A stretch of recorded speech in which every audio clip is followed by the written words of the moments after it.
जाते हैं केजरीवाल के घर के बाहर, अंदर, हर जगह। हमने वो तस्वीर देखी। एक मिनट रुकिए, पहले सुनिए मेरी बात। तो मुझे ये बताइए कि ऑक्सीजन की किल्लत को लेकर, दिल्ली के अस्पतालों में बेड नहीं है, उसकी किल्लत को लेकर कितनी बार धरने दिए हैं आम आदमी पार्टी ने?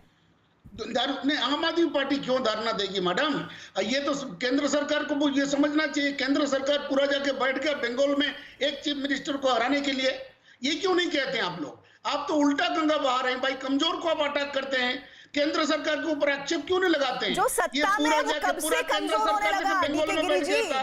डीके गिरी जी, दिल्ली की सरकार है, बहुमत प्रचंड मिला आम आदमी पार्टी को, सरकार चला रहे हैं और आप कह रहे हैं कमजोर है।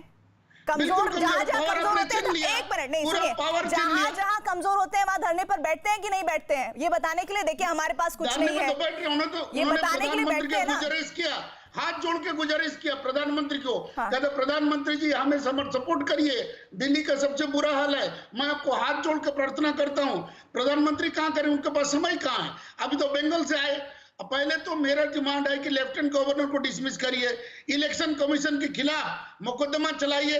क्यों इनका जो इतने लोगों का मौत हुआ उसका जिम्मेदार है हाईकोर्ट, मद्रास हाईकोर्ट ने वो टिप्पणी किया है और जजमेंट भी दिया है, ठीक है ना।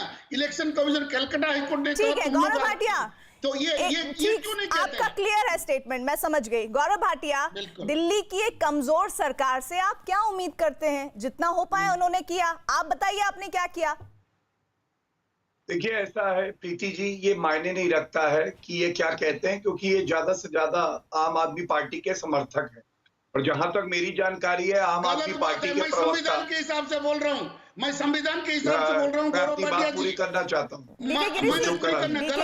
मैं उनका समर्थक नहीं हूं, मैं इंडिपेंडेंट पॉलिटिकल एनालिस्ट है। गौरव भाटिया क्यों गलत बोल रहे हैं? मैं उनका समर्थक नहीं हूं। आप ये संविधान कहता है, ठीक है गौरव भाटिया वो राजनीतिक विश्लेषक हैं, प्लीज ये हम शुरुआत में क्लेरिफाई कर चुके हैं, एक बार फिर से कर रहे हैं। आप उस हिसाब से अपनी बात को रखिए आगे। बिल्कुल, मैं बिल्कुल उसी हिसाब से रखूंगा। चलिए, मैं मानता हूं बड़े अच्छे विश्लेषक हैं, लेकिन मैं तो आपको कह सकता हूं आप समाजवादी पार्टी का समर्थक थे, समाजवादी पार्टी का मुख्य बोलने दीजिए। आपको कैसे लगेगा?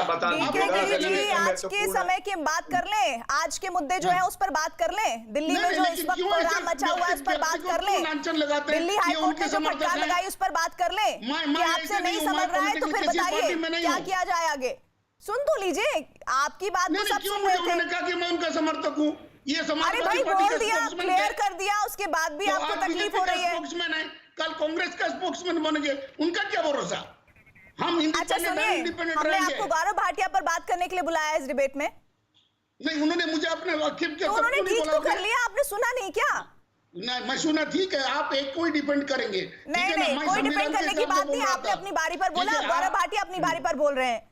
गौरव भाटिया, ठीक है, व्यक्तिगत लांछन न लगाएं। चलिए प्रीति जी, देखिए सबसे पहले ये कहना तो गलत नहीं होगा कि आम आदमी पार्टी के प्रवक्ता, जिनको आज जहां होना चाहिए वो नहीं है यहाँ पे, और अन्य कई चर्चाओं में भी नहीं आए। उसकी क्या वजह है मैं आपको बताऊं। ये मायने नहीं रखता कोई और क्या बोलता है, ये मायने जरूर रखता है कि दिल्ली हाईकोर्ट क्या बोलता है। दिल्ली हाईकोर्ट ने सख्त फटकार लगाते हुए अरविंद केजरीवाल जी को जो कहा है वो मैं दर्शकों से बांट दूं। पहली बात, उन्होंने कहा दिल्ली सरकार पर हमें विश्वास नहीं रहा है। क्या केंद्र सरकार को अब हम जिम्मेदारी दे दें कि वो सुरक्षित रखेंगे दिल्ली के नागरिकों को? दूसरी बात उन्होंने कही, ये टिप्पणियां आई हैं, जो ऑक्सीजन सप्लायर्स है प्रीति जी, वो ऑक्सीजन देना चाहते थे और इनके नोडल ऑफिसर दिल्ली सरकार के फोन नहीं उठा रहे थे और ना अस्पतालों तक पहुंचा रहे थे। और ये तब है जब केंद्र सरकार ने एलोकेशन किया, और इसीलिए मैंने शुरुआत सकारात्मक बात से करी थी कि किस तरह से ऑक्सीजन सप्लाई ऑक्सीजन एक्सप्रेस से और एयरफोर्स के जो विमान है खाली कंटेनर ले जा रहे हैं। दूसरी बात, कमजोर सरकार है। जब 400 करोड़ रुपए जनता का विज्ञापन देने के लिए करना होता तब तो कमजोर नहीं होती। अपनी वैगनआर बड़ी गाड़ी हो गई तब कमजोर नहीं थी। सरकारी बंगला ले लिया, बच्चों की कसम खा के कि नहीं लूंगा, तब कमजोर नहीं थी। आज कमजोर है। वाकई अरविंद केजरीवाल जी को इस्तीफा दे देना चाहिए, और केंद्र सरकार है और नागरिक मोदी जी की तरफ देख रहा है। हम सुनिश्चित करेंगे एक एक नागरिक की जान बचे। लेकिन गौरव भाटिया, मैं आपको रोकना चाहूंगी। देखिए, दिल्ली सरकार को दिल्ली हाईकोर्ट ने टोका, फटकार लगाई, लेकिन केंद्र सरकार को कुछ नहीं कहा, ऐसा है क्या? ये भी तो क्लियर कीजिए। मैं आपको बिल्कुल बताता हूं। देखिए 5 आदेश तो मैंने दिल्ली हाईकोर्ट के पढ़े हैं और हर जगह पे अगर टिप्पणी करी गई है तो सराहा गया है कि जिम्मेदारी से केंद्र सरकार काम कर रही है। अगर ऐसा नहीं होता प्रीति जी, तो क्यों दिल्ली हाईकोर्ट आज ये भी कहता कि दिल्ली सरकार का जो क्षेत्र अधिकार है उसको केंद्र सरकार को देना पड़ेगा, ऐसा प्रतीत होता। और एक देखिए कितना दुर्भाग्यपूर्ण है, क्रायोजेनिक टैंक्स चाहिए होते हैं ऑक्सीजन के लिए कि अस्पताल तक जा सके।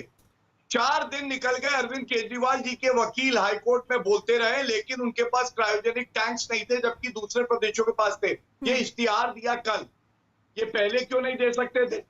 तो आप देखिए किस तरह से एडवर्टाइजिंग के लिए 400 करोड़ रुपया, 500 करोड़ रुपया है, क्रायोजेनिक टैंक्स के लिए, दवाइयों के लिए, बेड के लिए कोई रुपया नहीं है अरविंद केजरीवाल के पास। इसीलिए इनके प्रवक्ता आज भागे हुए हैं डिबेट जी।